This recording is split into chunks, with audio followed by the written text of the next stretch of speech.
a lot of negatives when it comes to living in Florida that you may not know about. But if you are considering making a move, then you need to listen up. Today I'm going to be breaking you down 5 cons of living in Florida that if you can handle, then you will love living in this slice of paradise. But it's important for you to know what they are before you plan on making a move. If we have not met already, hello, my name is Karis Eccleshaw. I am a real estate broker here in South Florida. If you have any real estate needs, myself and my team would love to assist you. You can reach out to me with the contact information in the description below.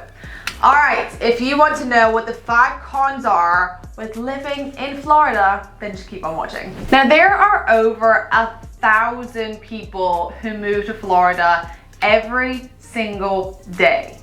However, there's quite a high percentage of them who do actually leave, because sometimes people have a vision and an image of what Florida is, but there are certain things that they don't realize and they can't handle. So that's why I'm here to tell you about them today. So let's go into number 1, and that is extreme weather. Now, I'm making this video at the very start of August, which, as you can imagine, the heat is awful. It is the mid 90 degrees. However, some people may not think that's that bad. But what you don't realize is our humidity percentage is like over 80%, which means anytime you go outside, you feel like you need to shower. You could literally be walking from your house to your car and you're sweating, like you're sticky. So as much as people realize that Florida is hot, they don't realize that it's the humidity that makes it so sweaty. Now, luckily down here, most places have AC. So whether you're going into a store, whether you're going into a mall, like no matter where you're going into, likely they've got AC that is cranked way up. But then you run into the issue that is really hot outside and really cold inside anywhere. What this can cause is an issue when it comes to being clothed. Like, a lot of people complain that they have to be barely clothed outside, but then bundled up inside because it's freezing with the AC. But more the fact that it actually makes people sick, because you are going from extreme temperatures and you've got the AC that's cranked, and it can actually affect your bodily systems. Now, personally, I just make sure that I am very strategic with the time that I spend outside in the peak heat of the day. I usually try and spend that time inside in the AC, and then make sure I get out to do certain things early in the morning, and then later once even the sun's gone down, because that will be a lot more bearable when it comes to the temperatures. Also, a tip here, if you're planning on moving down here and you're gonna buy a car here, do not get a black car with black leather seats. You will regret it and burn yourself every time you go into your car. I have a white car with cream leather seats, and it still is like a box of heat inside. It's terrible. Other extreme weather that we experience, for example, every day during the summer we have storms. Every day. Every single day between about 2:30 and 3:45. Very specifically in that late afternoon time, we have a thunderstorm. And when it rains, it pours. Like, you do not want to be stuck outside without an umbrella and a rain jacket, because like you look like you just came out the shower. It's crazy. So that's something you just need to prepare of. With these thunderstorms, we also get a lot of flooding. That's why a lot of the home insurance is a lot higher, because a lot of places have to have flood insurance. So we get the thunderstorms, we get the flooding, we get this sweaty heat that also can lead to heat exhaustion and dehydration. And then the famous one is we get the hurricanes. The hurricanes are here. Hurricane season is June 1st to November 30th. So during that period, there are hurricanes, there are tornadoes. And if you are moving down here, especially during that time, make sure you are aware and knowledgeable in how to prepare yourself when there is a hurricane coming, because they come. It happens. The second con of living in Florida is the traffic.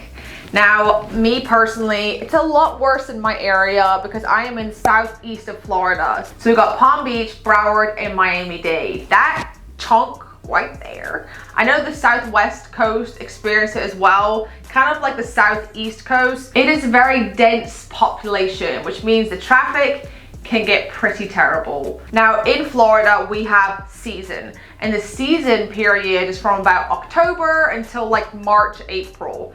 What that is basically when it's cold everywhere else, everyone comes to Florida. So you get like the snowbirds, you get people who are just down visiting because it's freezing everywhere else. And we have beautiful weather in the winter time. The hurricane season is over, there's barely any storms. The temperature is like 80 to 85.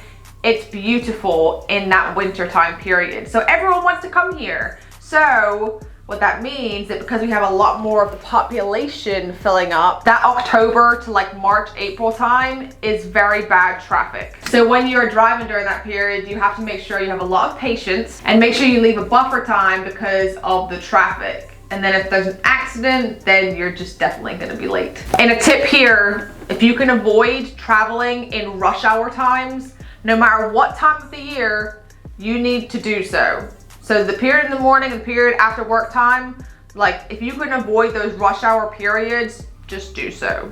You will save yourself hassle and time. Speaking about cars and traffic, that leads me into number 3, which is there are bad drivers. Florida is a melting pot, so you get a lot of different people from different places, like all over. Like me, I'm from the UK originally, and then I was in Maryland, and then I came to Florida. So as you can imagine, my driving style is completely different to other people's. In the UK, we drive on the other side of the road, and your driver's seat is in the other side of the car. Just like a lot of people who come down from New York have very different driving styles to people in Florida. We have a very diverse population down here, so you have a lot of young kids who speed very fast.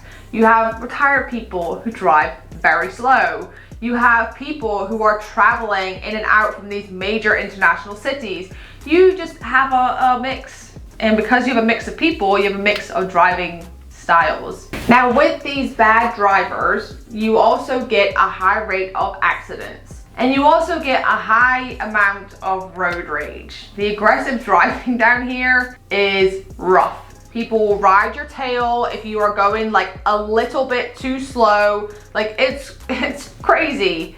And the patience that I was telling you to have in the last point, like you really are gonna need it, because or else you're gonna be screaming at everyone inside of your car because you are frustrated with everyone driving, with everyone else who is on the road. So just learn how to be patient and control your emotions when you are driving. And like I said, if you can avoid rush hour, like that's just a big point of it too. The fourth con with living in Florida is the insects and the pests that we experience here. There are a lot of mosquitoes, and we even have flying cockroaches. They fly, which is terrifying and disgusting at the same time. So you need to be prepared to see those. We also have iguanas that can be like 3 feet long that just wander around.